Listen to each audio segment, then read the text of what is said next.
Terima kasih pemirsa bagi Anda yang baru bergabung bersama kami. Wiki, tahun ini kan atau bulan-bulan ini kan penerimaan mahasiswa baru dan murid-murid baru. Mungkin ada yang butuh apartemen dan Ya, lain sebagainya. karena sekolahnya di luar kota gitu ya, dan ini mungkin sedang dicari apartemen-apartemen yang kayaknya cocok. Nah, kali ini kita akan membahas mengenai sewa apartemen lewat startup. Sudah tersambung melalui video conference ada Mas Kiki Guzali, founder dan juga COO dari Jendela 360. Selamat pagi, Mas Kiki. Ya, halo pagi. Ya, terima kasih sudah bergabung Pagi. bersama kami ya Ya, di Create Up. ya. Mas Kiki, bagaimana Anda melihat market penyewaan apartemen di kota-kota besar?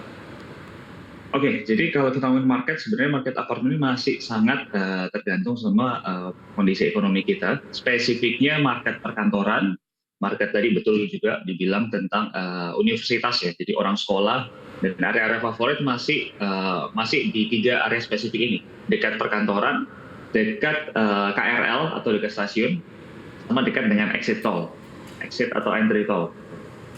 Oke, itu pertimbangan-pertimbangannya ya. Karena memang kalau Betul. rumah ataupun apartemen gitu ya, mengapa banyak masyarakat menggemari apartemen karena aksesnya yang memang lebih dekat di Betul, tempat betul. beraktivitas gitu. Oke, dan Makanya kemarin pada saat pandemi semua perusahaan WFH kita lumayan bukan lumayan ya, sangat terpukul karena orang nggak kerja dari kantor kan. Sedangkan fungsi dari kita tinggal di apartemen kan adalah kita dekat ke kantor gitu. Karena market utama kita adalah orang yang karyawan atau profesional yang kerja.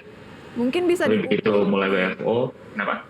di 360, Jendela 360 saat ini. Pertumbuhannya sepanjang tahun atau tahun berjalan bagaimana? Permintaannya ya. Oh ya, oke. Jadi kalau kita track back lagi pada saat pandemi, kita memang turun lebih dari 50% ya saat itu. Dan kita mulai recover ke titik awal sebelum pandemi itu di kuarter 2 2021. Hmm, Ya, jadi kita udah kembali ke titik awal lagi dan sekarang sampai titik yang lebih tinggi dari 2021. Dan sebetulnya yang menarik adalah market yang semakin minta sewa dengan tenor lebih pendek. Kalau sebelumnya kita punya average itu di sekitar 7 bulan atau itu gabungan ya dari transaksi 6 bulan, 12 bulan. Sekarang konsumen-konsumen lebih banyak mereka minta fleksibilitas di jangka sewa. Jadi transaksi-transaksi yang kayak sewa cuma 3 bulan, 4 bulan, 5 bulan itu meningkat lebih dari 50%. Oke, baik. Permasalahannya apa sih yang ada pada sisi supply dan juga demand dalam market penyewaan apartemen, Mas Kiki? Oke.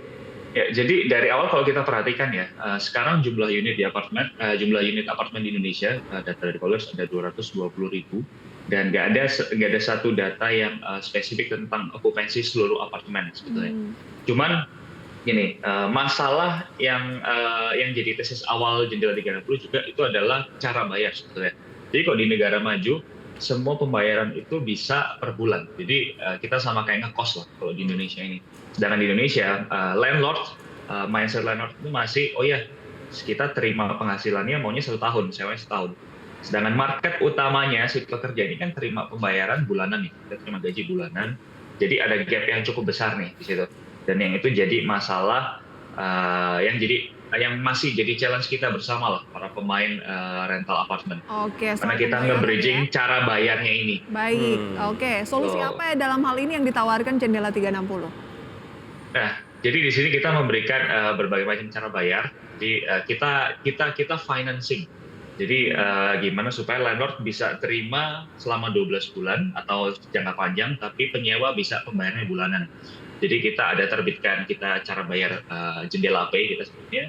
Ada kita kerjasama dengan pihak ketiga juga, dengan baik itu yang credit card maupun non credit card dan financial non bank. Kita ada kerjasama dengan pihak ketiga itu juga. Tapi yang lebih penting sih sebetulnya di waktu pandemi ini kita bisa percepat lah edukasi kita ke landlord. Karena kalau misalnya kita pakai pihak ketiga kan ada biaya ya, dan itu akan memberatkan si penyewa juga.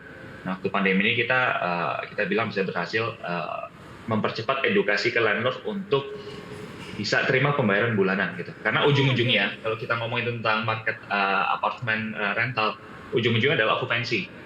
Tapi Jadi nggak apa-apa banyak kita gitu, terima pembayaran lebih sedikit. Kenapa? banyak tenan atau pemilik dari apartemen yang mau gitu menyewakan per bulan akhirnya? Iya, jadi karena balik lagi karena pandemi, apartemen semakin banyak yang kosong, kita juga edukasi kan. Selain kita kasih solusi dengan pihak ketiga, dengan kita punya solusi, tapi kita juga edukasi ke landlord untuk nggak apa-apa, kita terima pembayaran per bulan atau sewanya karena lebih pendek, tapi yang penting okupansinya tinggi. Karena dari situ kita juga melihat renewal rate kita naik sangat signifikan. Baik. Renewal rate kita artinya adalah orang yang selesai sewa. Jadi sebetulnya orang-orang yang tinggal di apartemen ini meskipun mereka mau fleksibilitas, ujung-ujungnya mereka perpanjang juga. Fleksibilitas dalam hal tenor yang lebih pendek ya. Tapi mereka perpanjang juga. Kita punya renewal rate naik lebih dari 50%. Oke, berarti 60% something. Ya. solusi yang ditawarkan oleh Jendela 360 adalah memecah mekanisme pembayaran yang tadinya 1 tahun bisa menjadi 3 bulanan atau jadi 1 bulanan gitu ya. Betul. Oke, baik, siap. Kami masih punya ada satu segmen, kita akan lanjutkan usaha jeda berikut ini. Dan pemirsa tetap bersama kami, usaha jeda kami akan segera kembali. Kami masih berbincang dengan Mas Kiki Ghazali, founder dan CEO dari Jendela 360. Oke, sebenarnya kan Jendela 360 ini sudah ada sejak tahun 2016. Tapi saya penasaran kenapa sih Jendela 360, kenapa bukan pintu 360? Ya, bercandanya kalau ada orang tanya awal-awal jendela apa, kita jual jendela gitu. Bukan. Jadi nama jendela itu filosofinya ya, kita bilang adalah karena kalau dari jendela itu kita bisa melihat dunia secara lebih luas kan. Misalnya kita tinggal di lantai 2, kita mau ngeliat dunia luar tuh dari jendela gitu. Jadi harapannya adalah dengan service dan website 360 orang bisa melihat apartemen itu betul-betul jelas gitu, informasinya, service charge, fasilitas, Kalau 360 kondisi unitnya. Nah, 360 sendiri adalah pada saat itu kita pioneer yang pertama mempopulerkan 360. Jadi gimana kalau kita buka dari HP gitu, yang awalnya fotonya 2 dimensi, tapi ini bisa muter gitu kan. Umumnya kan kita cuma lihat foto biasa kalau di marketplace, tapi bisa muter. Jadi kita betul-betul bisa melihat kondisi apartemen secara keseluruhan, termasuk plafonnya, lantainya, sudut-sudutnya yang biasanya nggak bisa dilihat dari foto biasa, kita lihat dari 360 itu. Oke. Dampak strategi yang selama ini sudah diterapkan lah ya oleh Jendela 360 terhadap okupansi apartemen itu seperti apa, Mas Kiki? Oke, jadi pertama dari sisi teknologi. Dari sisi teknologi adalah kita yang tadi 360 ya, kita memastikan supaya customer itu tenang ya, bisa melihat apartemen secara betul-betul jelas. Jadi pada saat mereka lihat langsung, atau bahkan mereka nggak perlu lihat, itu mereka nggak tertipu lah dengan kondisi apartemennya. Setelah itu adalah tentang masalah digital. Saat ini kita bisa klaim kita selalu di posisi top 1, top 3 di keyword pencarian apartemen gitu. Jadi itu memberikan keuntungan ke landlord kita. Jadi kalau misalnya orang cari, sewa apartemen di Google ya, sewa apartemen mana spesifik, nah kita muncul di sana. Dan balik lagi, tujuannya adalah supaya unit-unit yang dititipkan oleh landlord kita banyak terekspos. Baik, wilayahnya apartemen-apartemen tersebut yang ingin kita cari begitu ya, apakah seluruh Indonesia dan seperti apa sistem kerjasama yang dijalin dengan pemilik apartemen? Ya, saat ini kita beroperasi di seluruh Indonesia. Jadi untuk misalnya di area yang Surabaya, Makassar kita ada juga. Tapi untuk yang beroperasi dan saat ini yang di Surabaya atau yang di luar Jabodetabek, kita masih memberikan service secara gratis. Jadi landlord bisa menitipkan unit gitu dan tenant bisa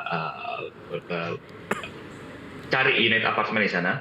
Untuk di wilayah Jabodetabek, kita memberikan full service yang kita sebutnya jendela property management. Jadi masalah utama dari landlord itu kan sebetulnya adalah mereka punya apartemen tapi mereka tinggal di luar Jawa atau mereka tinggalnya jauh dari apartemen. Sistem kita memberikan full service tuh. Sistem kerjasamanya adalah jadi kita tidak ada sistem eksklusif. Jadi semenjak pandemi kita menghapuskan sistem eksklusif. Jadi landlord itu bisa menitipkan unitnya, melisting unit di Jendela 360 dan mereka boleh buat melisting di platform lain juga. Jadi secara pertama tidak eksklusif.